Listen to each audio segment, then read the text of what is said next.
some unit vector. In general, electric field is having a vector directional nature, so that any vector can be written as magnitude of the vector and unit vector in that direction. Unit vector in the direction. And so what is the unit vector in the direction of electric field in case of point charge? That is simply a radial vector. So in general, E is equal to Q divided by 4 pi epsilon naught R square. It is simply AR cap. Because we are in spherical coordinate system, the electric field goes radially outwards. So only we are having AR cap direction. Okay, only we are having AR cap direction. We are not having theta and pi component here. Only electric field is going radially outward. Okay, it is independent of theta and pi. Okay, so we are having this equation. It's okay. So next we have seen Coulomb's law. Okay, in Coulomb's law, once if we take two charges, say Q1 and a Q2, okay, and then we have seen the force between the charges.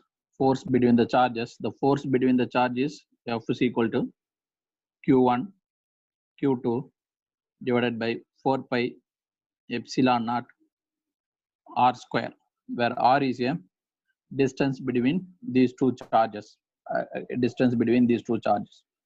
Then again, the force will be having some direction. Say vector, again magnitude of the force, and some vector, unit vector in the direction of the force. Okay, in this case, the direction may be like this or like this, or it may be going inside like this. It all depends on the value of the charge. Okay, if it is plus, it will be going outside. If it is minus, still it will be going outside. If any one of the thing is plus, another is minus, then they will be coming inside. Okay, so again, what is the notation? Say if this is Q1, this is Q2. Okay, Q2.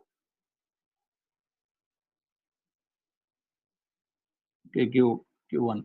What is the force on charge 1 due to charge 2? What is the force on charge 1 due to charge 2? That means what? What is the force Q1 charge force due to a charge of Q2? That is F12. Say for example, if this is plus, this is also a plus, definitely the force will be in this direction. It will be going away. So what is this force? So you should know what is this direction. You should know exactly what is this direction. That is called F bar. Anyway, that remaining magnitude is same, but you should exactly write this direction here. This direction comes here. Okay, in this case, this direction comes here. How to calculate the direction? Okay, and again, if you take force on charge 2 due to charge 1, force on charge 2 due to charge 1 is equal to same magnitude, but now the force will be going in this direction. So exactly you should know what is this direction. Definitely these two forces are going in opposite direction. In case of Coulomb's law, you can write like this. F12 at any point of time is equal to minus of F21. Definitely it will be going away. It is in just opposite direction. But somehow you should know what is this direction. Okay, what is this direction? Can anybody tell me from the vector's point of view, whenever we are given with 2 points, what will be the direction of vector? Once if we know 2 points, say for example, I'm like this. Okay, I know these 2 point value. If one of my vector is going in this way, okay, some direction. Okay, please imagine these two are your charges. Definitely the force will be in the line connecting these two charges. It may go like this or it may go in this way also. Now it is I am showing here. It may go in the opposite way also. That's okay.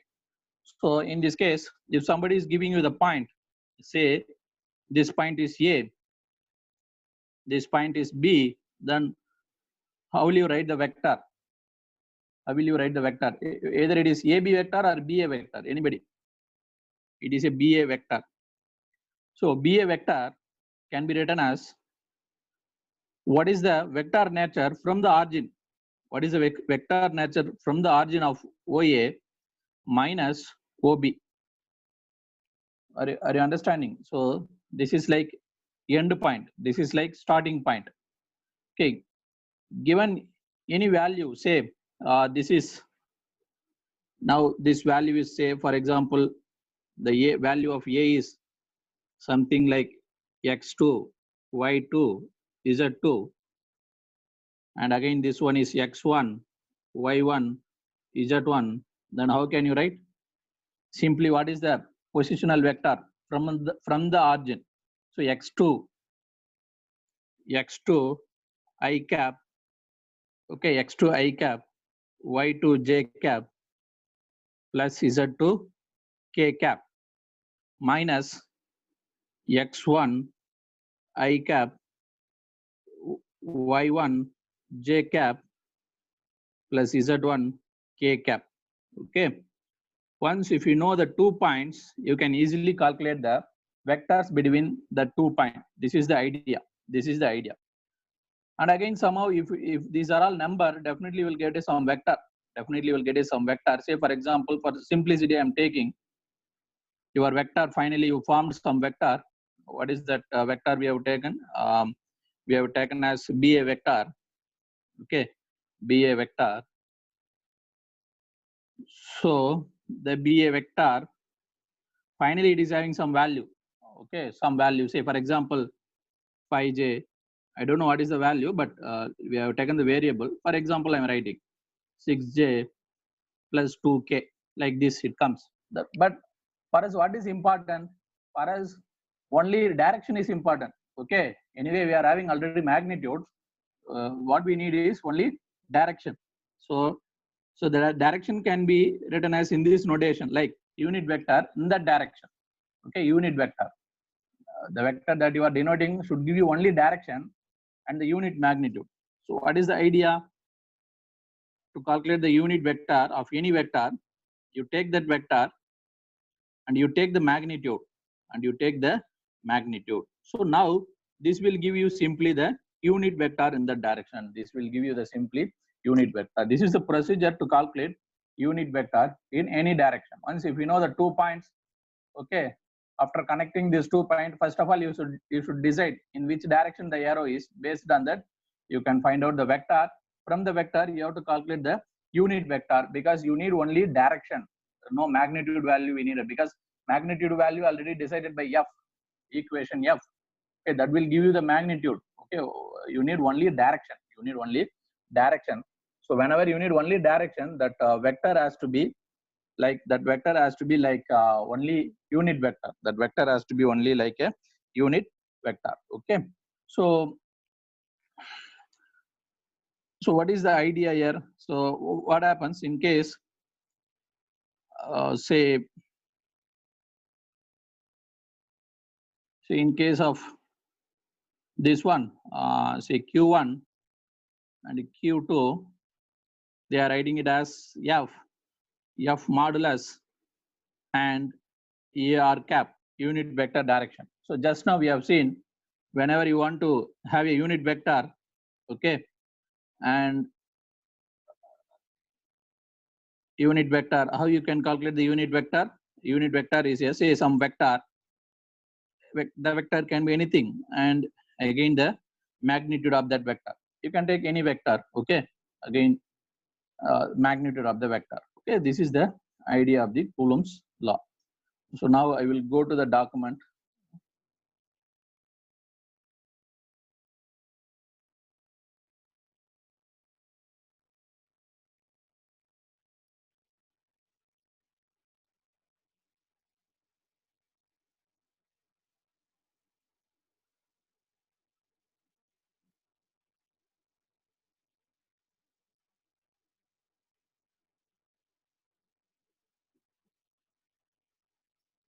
We are explaining this Coulomb's law only.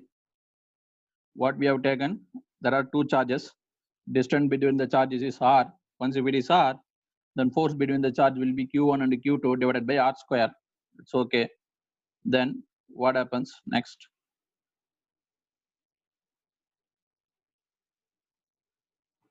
And they say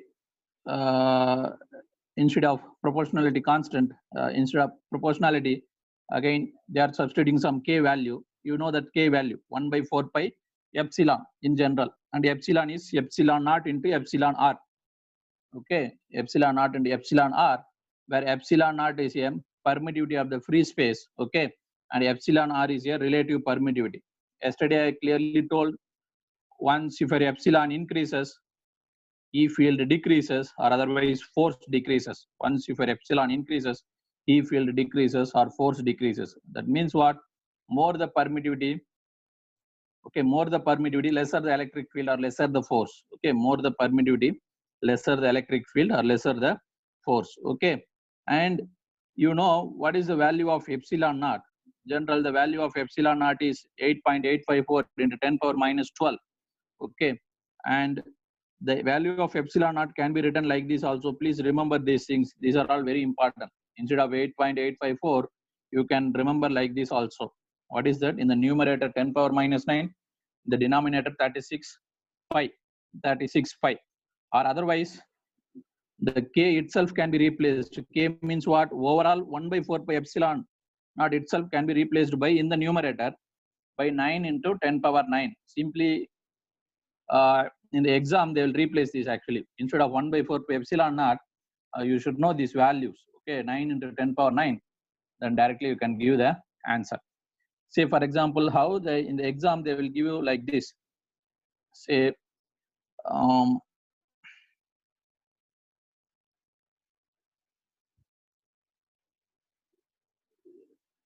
see what they will give. Q1 they will give 1 nano coulomb like that. Q2 also they will give you 1 nano coulomb. Okay, then they will simply tell the distance between these two charges is 1 meter. Then what is the force they will ask? What is the force they will ask? What is the force? Anybody?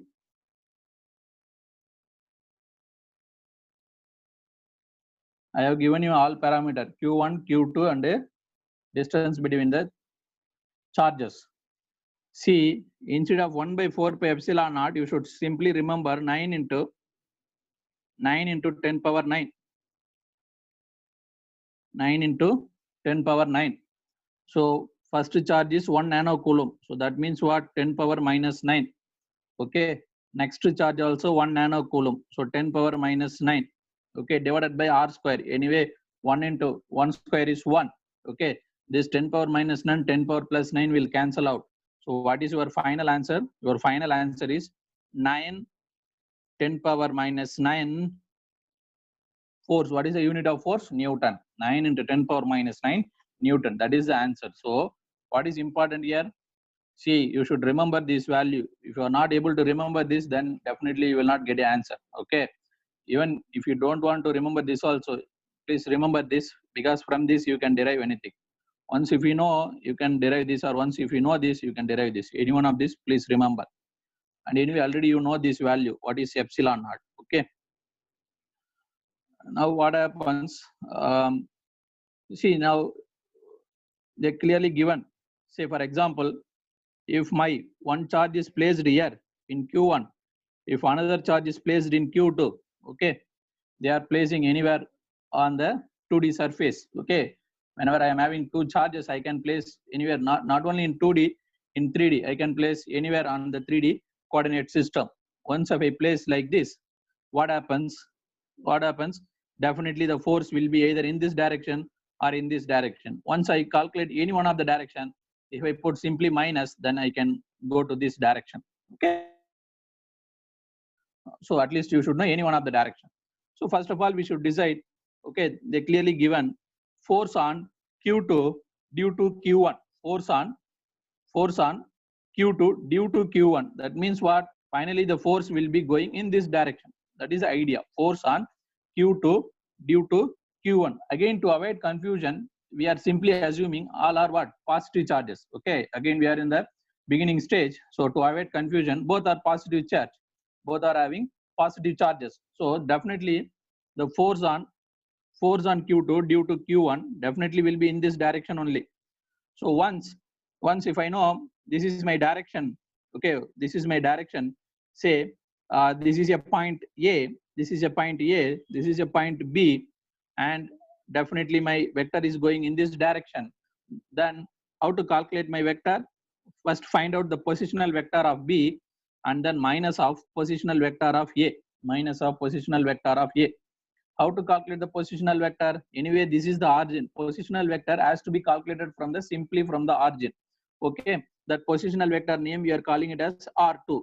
Okay, R2 for a point 2 we are calculating. So this is they are calling it as R2.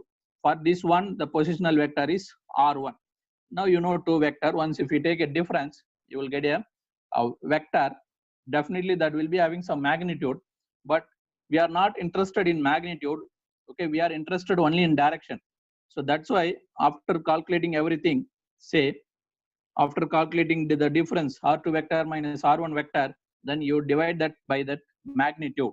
So that will give you the unit vector in the direction. Unit vector in the direction. Say they given A12 vector like that. But please note down here they are using in the opposite way.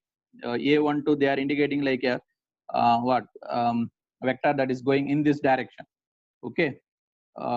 Again, for what they are telling, force on Q2 due to Q1. Initially, I told in the different way like this. It's okay. You follow some notation. That's it. Okay. So finally, this is my vector. And once we divide by the magnitude, you are getting the unit vector. And again, it's very simple. Once if you calculate this, if you put minus, you will get that value. So what happens? Say this you have already calculated. Once if you reverse this, so instead of R2 minus R1, you can put R1 minus R2. Then definitely previously your vector was going in this way. Now definitely it will go in this way because you have introduced a minus sign. Just to flip R1, R2 and R1, you are just flip. Okay, remaining again F1 also you can calculate like this, and the magnitude of the force will be there always. What is the magnitude? Q1 and Q2 divided by 4 pi epsilon naught R2 1 square. And please remember this distance is constant always. This is this capital R. See, they are using one capital R, no, R12 or in this case R21, whatever it may be. That magnitude is always same. R12 or R21, that magnitude is always same. That means what? Distance between the charges is always same. That is the idea. Okay, this is the example for Coulomb's law. And then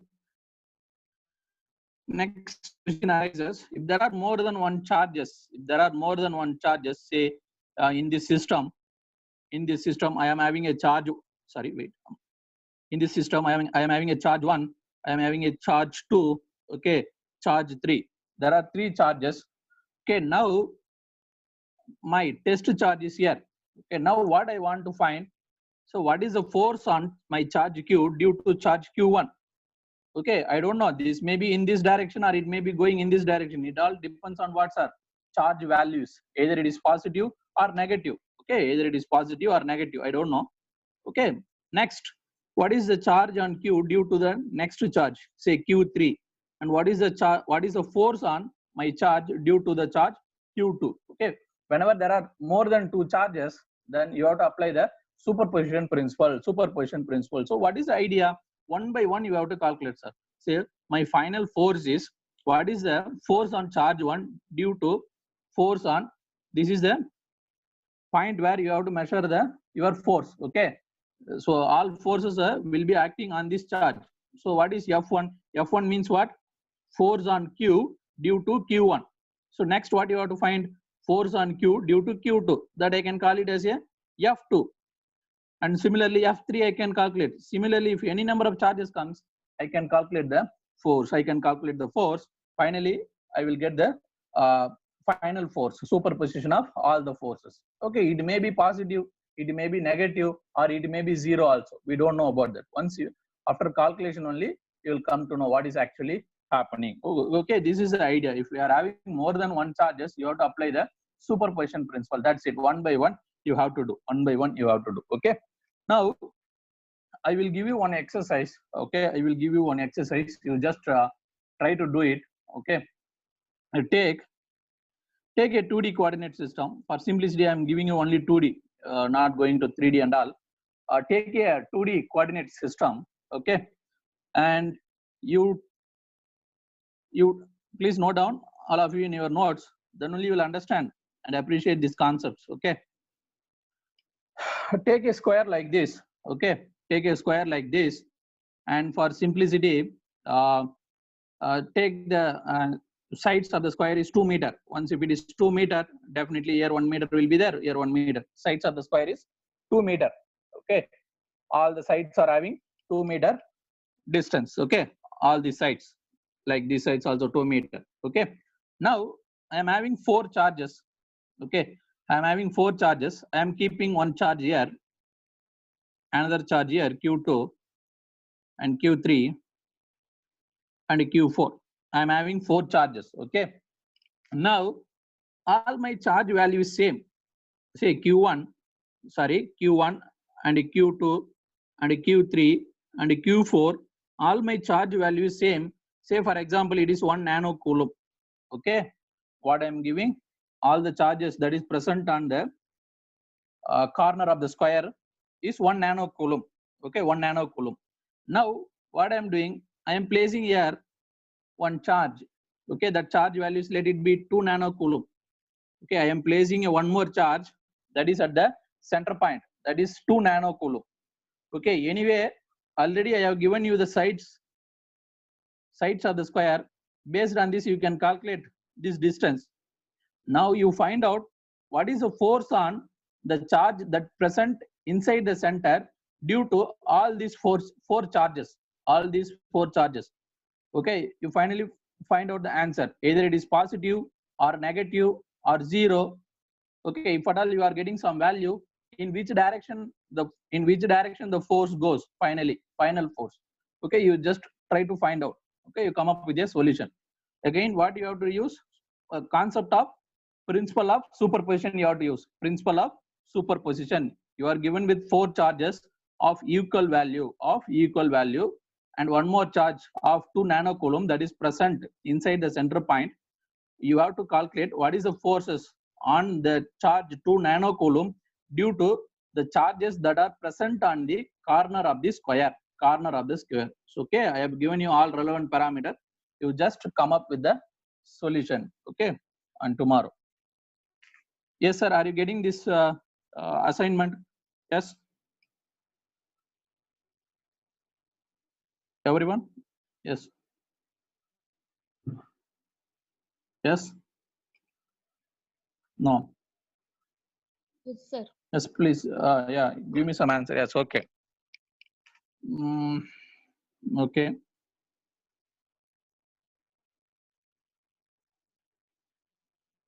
Okay. This is the superposition principle.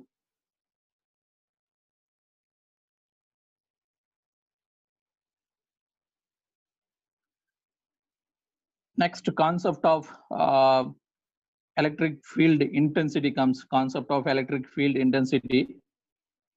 And here, what is important in case of electric field intensity? Say, for example, I am having some charge here. Okay, definitely electric field will be going radially outwards. Okay. Now I should. So to denote this only, what vector we are using? Radial vector, AR cap. To denote this only, we are using which vector, sir? AR cap vector. Okay. Now my question is, so suppose if this is your origin, then okay, this is your AR cap vector. Say for example, in a coordinate system, I am placing my charge in somewhere else, not at the center point. Okay. Now I want to measure a electric field in this point. Okay, I am placing my charge somewhere on the coordinate system. I don't know X, Y, Z. Now I want to find out my electric field in a new place, say that value is x1, y1, z1, then how to calculate the electric field strength and what is the direction and what is the direction? Are you all getting this point? Okay. Again, I will give you some value. Say if my center point is,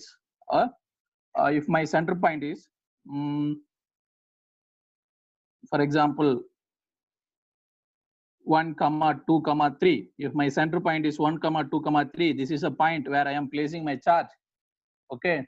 Now I want to measure the electric field at a point. Say for example, 4, 5, 6. Okay. Somebody please come up with the answer on tomorrow. This is the point where I have placed my charge. Say that charge value is, say for example, 1 nanocoulomb. How much charge I am placing? I am placing 1 nanocoulomb of charge. Then what is the electric field at the point of 4, 5, 6? Okay, are you all getting this question? I have given you a charge value 1 nanocoulomb. Where I am placing? I am not placing at the origin. Once if I place it at the origin, it is very simple, but I am placing somewhere else. Okay, 1, 2, 3. I want to measure the electric field here. Okay, do you need one more charge or what, sir? You no need to measure the electric field at any point.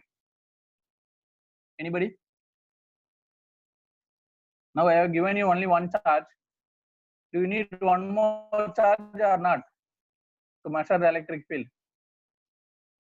Any answer? Now I want to measure the electric field. No idea. See, what is the definition I have given you yesterday? Yes, one charge is enough. Okay. So first try to understand the relation between, anyway you note down this problem, then I will give you the solution. First you note down this problem. Okay. So what is the, yes, okay, what is the relation between force and electric field, sir? Say for example, force we have taken as Q1, Q2 divided by 4 pi epsilon naught r square, like this we have taken. This is the force between these two one. Say for example, in this case you take that Q1 is a fixed charge, sir. Q1 is at a fixed position. Okay, Q2 is in your hand. Say that is movable. That is movable.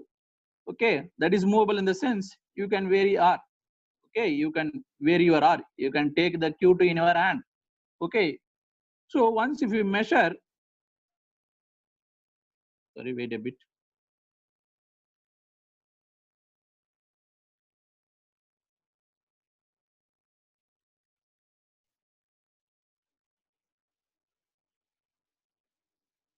Okay, once if you measure F by Q, once if you measure F by Q2, because anyway Q1 is fixed. Okay, once if you measure F by Q2, what it will give, sir? It will give you electric field at that point. What it will give you? It will give you electric field at that point, because by definition what we have told, force per charge, force per unit charge is called electric field.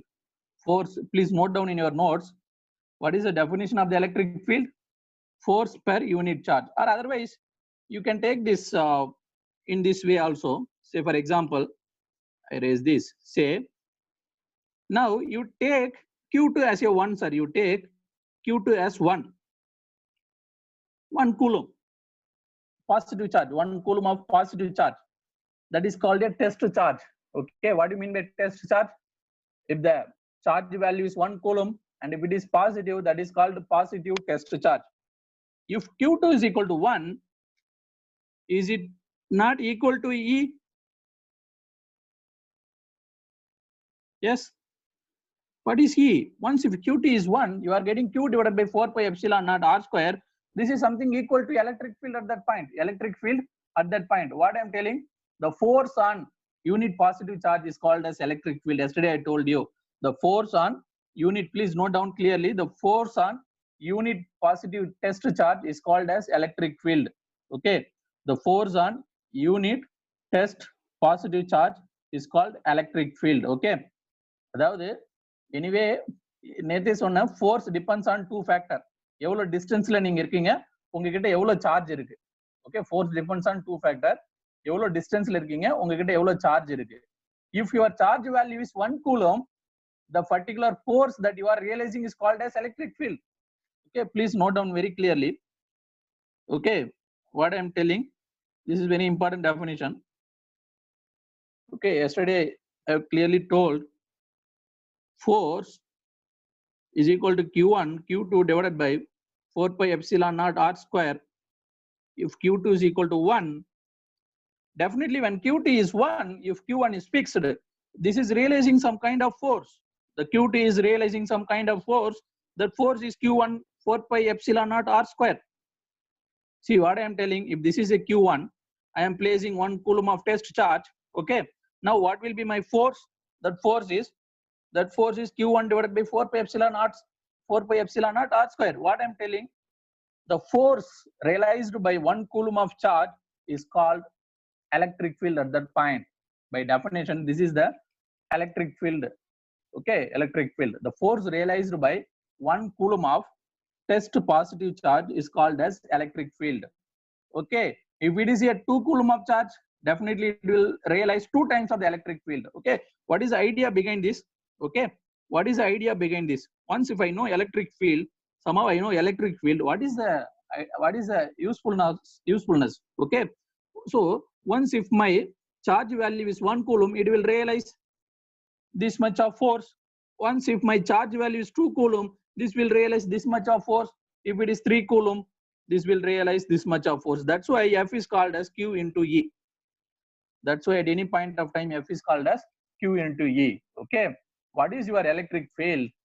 How much charge you are having, that much force you will realize at that point. That much force you will realize at that point.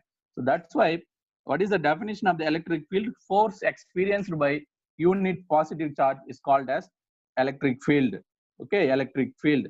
Or otherwise, you can write this definition in this way also. F is equal to Q into E. Sometimes they used to write F divided by Q. This is also okay. Force per unit charge. Force per unit charge is called as electric field. In the book, they used to write like this.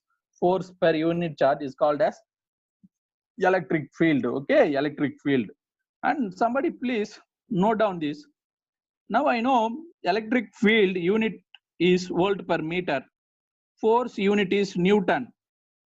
Charge is coulomb. And please come up with unit relationship, whether it satisfies or not. You know what is electric field? That is volt per meter. You know what is force unit Newton, and then unit of charge is coulomb. And finally, whether these two satisfy or not. Either you have to bring left hand side equal to right hand side, or right hand side is equal to left side, and both are okay. Okay, you just try to do that. Okay.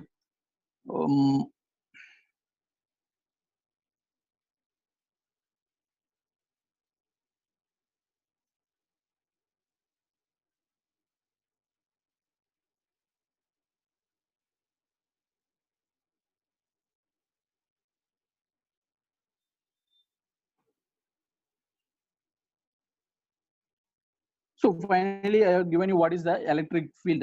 So electric field, we have seen it separately actually. Then Coulomb's law also separately. Then there are relationship between the Coulomb's law and electric field. Coulomb's law and electric field. So what I am telling, finally, force and electric field, they are not completely different. They are same one and another. But the idea is force experienced on unit positive charge is called as electric field. Okay, it's called as electric field. That means what? From force you can calculate electric field, or from electric field you can calculate force. That is the idea. That is the idea. Okay, so next anyway, in the last class, I think few classes before, we have discussed what is point charge, what is line charge, what is surface charge, what is line charge density, surface charge density, volume charge density, what is its relationship. Everything we have seen. Anyway, that only they are given here. Then directly I will go to electric field due to infinite line charge. Okay, so now we are in this discussion. What is this? Electric field due to infinite line charge. Infinite line charge. Okay, before going into this, I will give you some intuitive idea. Okay, intuitive idea. That idea is, so whenever there is an electric field, say in a line. See, this is my line. Okay, in that line, I am having a charges. Okay, previously I had only one charge, point charge. Then we have calculated what is the electric field or force due to this charge. Now my charge is in this fashion. It is arranged. It is arranged in a line. Okay, it is arranged in a line. Please wait. It is arranged in the line like this. Like this. Okay, then first of all, once it is arranged on a line, you should know where it lines falls on the coordinate system. Okay, in this case, I have simply drawn according to our concept. Once if you take, this is our coordinate system, I have placed my charge where, sir? In y-axis. In y-axis. Somebody may come, he may put the charges like this. That means what? He is placing the charges in z-axis. He is placing the charges in z-axis. Or some fellow may come, he may put the charges like this. That means what? He is placing the charges on x-axis. Okay. Okay, x-axis. Axis of the line and x-axis is same. So first of all, you should know whenever there is a line charge comes, where it falls. Okay. Or otherwise, it can fall anywhere on the coordinate system. Okay, anywhere on the coordinate system, but you should know the equation of the line. Okay, equation of the line. You can place anywhere on the coordinate system. Say you can take 1, 1, 1 point. Okay, 1, 1, or otherwise from